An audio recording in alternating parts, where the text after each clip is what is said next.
शुभ प्रभात।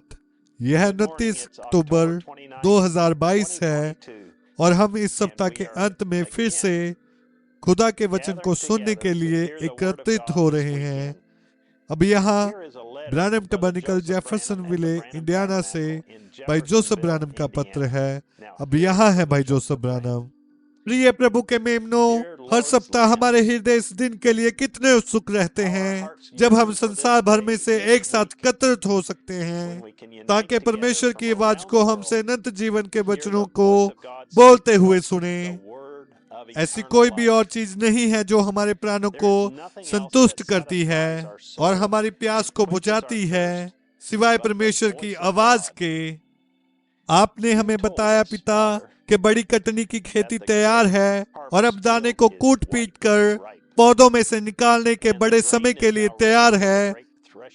दाना पुत्र की उपस्थिति में रखा हुआ है और परमेश्वर के राज्य के लिए पक रहा है। पिता, हम सत्य के न्याय जिसे हम जानते हैं उसके प्रति अपने दृढ़ विश्वास के साथ खड़े हैं।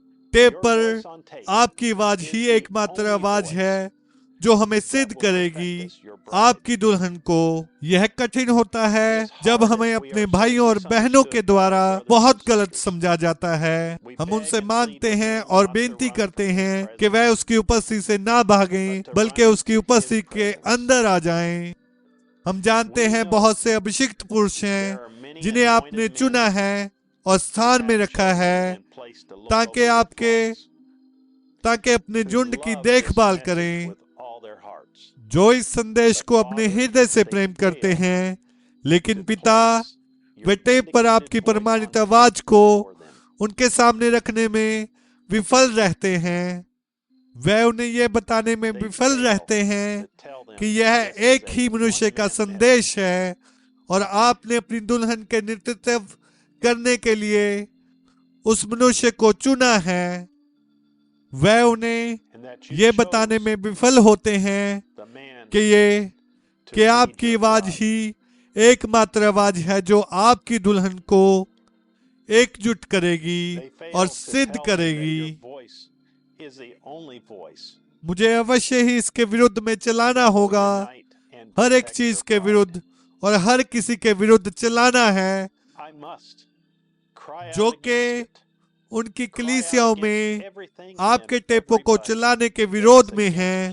उनके काम के विरोध में चलाना है, उनके कलीसिया के विरुद्ध में चलाना है, उनके भविष्यवक्ता के विरुद्ध में चलाना है, उनके सेवकों के विरुद्ध चलाना है, उनके याजकों के विरुद्ध चलाना है। मुझे अवश्य ही उन सारी चीजों के विरुद्ध चलाना होगा। मान लो मैं आप लोगों से जुड़ने के लिए यहाँ पर आया हूँ। आप जानते हैं मैं विश्वास करता हूँ, मैं आपको बताऊंगा कि मैं क्या करूंगा। मेरे पास यहाँ एक छोटी सी बात है, मैं सोचता हूँ मैं इसे बता सकता हूँ, ये सभी को एक साथ ला सकती है और ऐसा करें वैसा करें या इत्यादि। मुझे अवश्य ही इसके विरुद्ध चलाना है क्योंकि केवल आपका वचन ही है जो आपके भविष्यवक्ता के द्वारा बोला गया है हमें एक साथ ला सकता है। भला उनका प्रचार कैसे हो सकता है? वे तो सभी एक दूसरे से असहमत होते हैं और बातों को एक दूसरे से अलग देखते हैं। वे सभी सहमत होते हैं, उनकी कलीसिया में टेप नहीं चलाते हैं। ऐसा कैसे हो सकता है पिता? आपने हमें बताया कि हमारे पास अवश्य ही एक परम सत्य होना चाहिए जो कि आपका वचन है। आपने हमें बताया कि आपका वचन केवल आपके भविष्यवक्ता के पास आता है। आपने हमें बताया कि केवल वही वो एक है जो आपके वचन का अनुवाद कर सकता है। आपने हमें बताया कि हर एक सेवक, हर एक आम सदस्य, हर एक मनुष्य केवल वही कह सकता है जो उसने कहा है। उसकी आवाज ही एकमात्र आवाज है जो आपके अग्नि के स्तंभ के द्वारा यहोवा यूं कहता है होने के लिए प्रमाणित हुई है। मैं ये नहीं कह रहा कि वह झूठे हैं या उन्हें प्रचार नहीं करना चाहिए, ना ही मैं कह रहा हूँ कि प्रभु उनके साथ नहीं है या वे अभिषेकित नहीं हैं और उन्हें प्रचार करने के लिए नहीं बुलाया गया है। लेकिन मुझे अवश्य ही उनके विरुद्ध में चलाना है यदि वह अपने लोगों को ये नहीं बताएंगे कि टेप सुनना सबसे महत्वपूर्ण काम है जो वो कर सकते हैं। एक बिंदु या जरा कुछ भी बदलना मृत्यु है। आपने अपनी दुल्हन के लिए एक जरिए को प्रदान किया है कि वह यहोवा यूं कहता है को उनके अपने कानों से सुने। भला वह उनके लोगों को कैसे नहीं प्रचार कर सकते कि यह सबसे महत्वपूर्ण संदेश है जो उन्हें अवश्य ही सुनना चाहिए। यही एकमात्र संदेश है जिसके मैं हर एक वचन में आमीन कह सकता हूँ, क्योंकि यह एक मनुष्य का वचन नहीं है या आपके वचन के लिए मनुष्य का अनुवाद नहीं है, यह आपका शुद्ध वचन है। आपने कहा कि संदेश और संदेशवाहक एक ही हैं। आपके भविष्यवक्ता ने इसे कहा था, आप इसे पूरा करेंगे। आपके भविष्यवक्ता के द्वारा बोले गए आपके वचन के लिए किसी भी अनुवाद की आवश्यकता नहीं है, क्योंकि यह मनुष्य का पुत्र है जो सीधे सीधे अपनी दुल्हन से बात कर रहा है। मुझे अवश्य ही लोगों से निवेदन करना है, अपने पहले प्रेम पर वापस आ जाओ, उस पर वापस आ जाओ जो कुछ आप जानते हैं कि यह यहोवा यूं कहता है वाला वचन है। यदि आप सोच रहे हैं कि किस ओर जाना है या क्या करना है, तो आए आज रात हमारे साथ जहाज में चढ़ जाएं। हम नीचे निनवे की ओर जा रहे हैं कि चिल्ला उठें।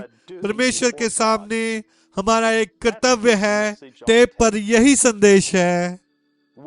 हम विश्वास करते हैं कि प्रभु का आगमन निकट है और उसके पास एक दुल्हन होने जा रही है जो हम तैयार हो रहे हैं।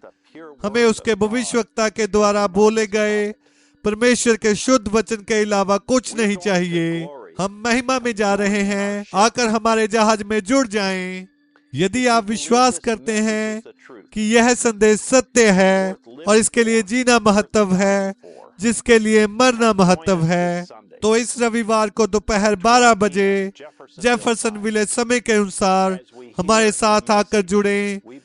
जब हम एक संदेश को सुनते हैं जो हम विश्वास करते हैं कि सुनने के लिए महत्वपूर्ण और जरूरी है, एक मनुष्य प्रभु की उपस्थिति से भाग रहा है। 65-02-17 तुम मेरे मेमने हो।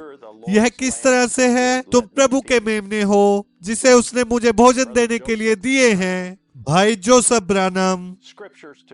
पढ़ने के लिए वचन यूना अध्याय 1-1-3, मलाकी अध्याय 4, संत यूहन्ना अध्याय 14-12, लूका अध्याय 17 और आयत 30।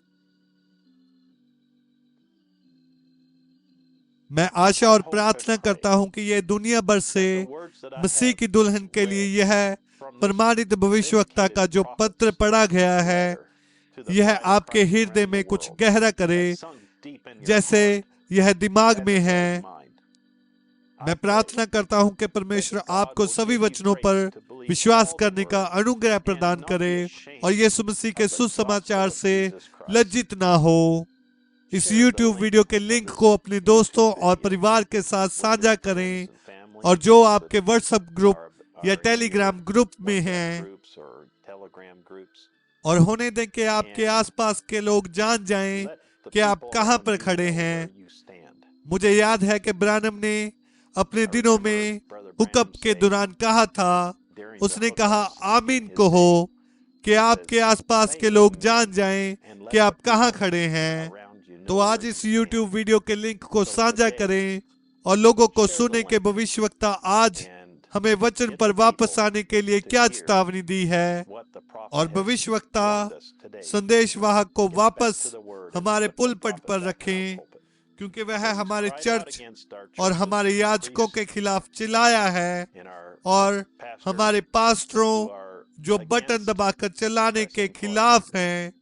अब हमें अपना पक्ष रखना है। खुदा आपको आशीष दे और शालोम।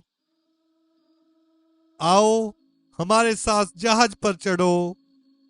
www.branhamtabernacle.org, www.svfellowship.info